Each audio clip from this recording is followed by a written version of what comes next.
Felfelti rabjai a földnek. Kérdezzük meg a drogokról Horváth Csabát.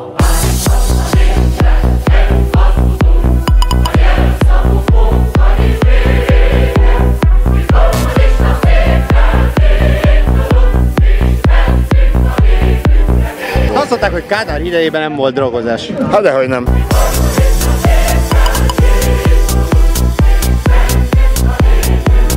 Akkor szipusztak, azt hiszem.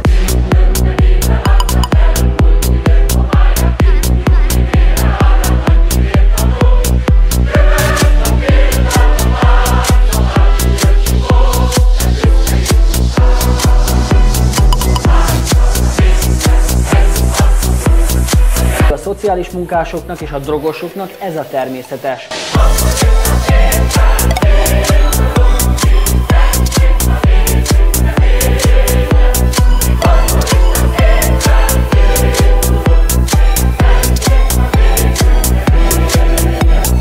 Az elmúlt 3 év legnagyobb eredménye kétségkívül a kábítószerfogyasztás szocialista átszervezése volt.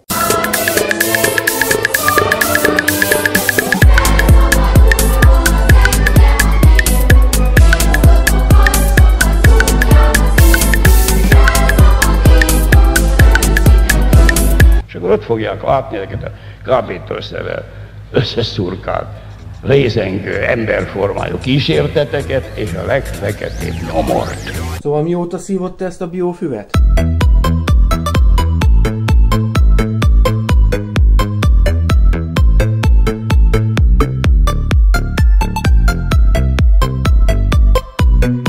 Egy fehér port adnak hozzá, ugye? A zsájához.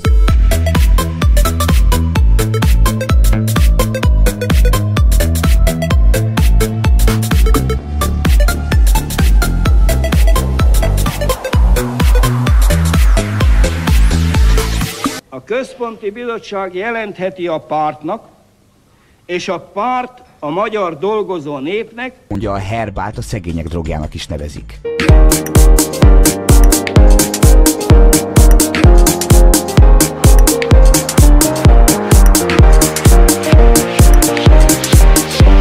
A fiatalok sokszor egyszerűbben hozzájutnak a herbálhoz, mint az alkoholhoz. Az új szintetikus drog megkönnyíti folyóügyeit.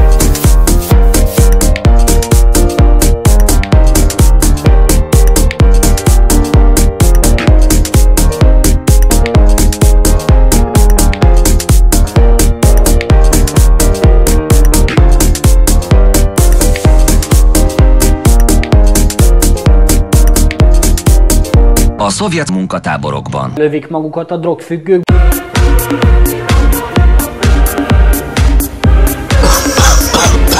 Jaj, volna nagyon erős.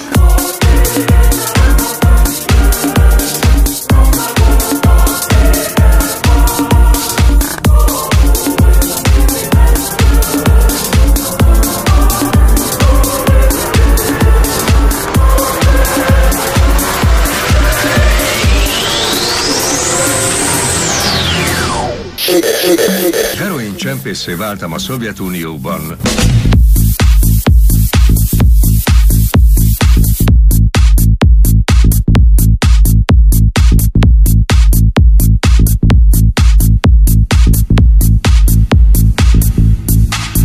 Hagyjuk a szexualitást a hanyatló nyugat ópiumának.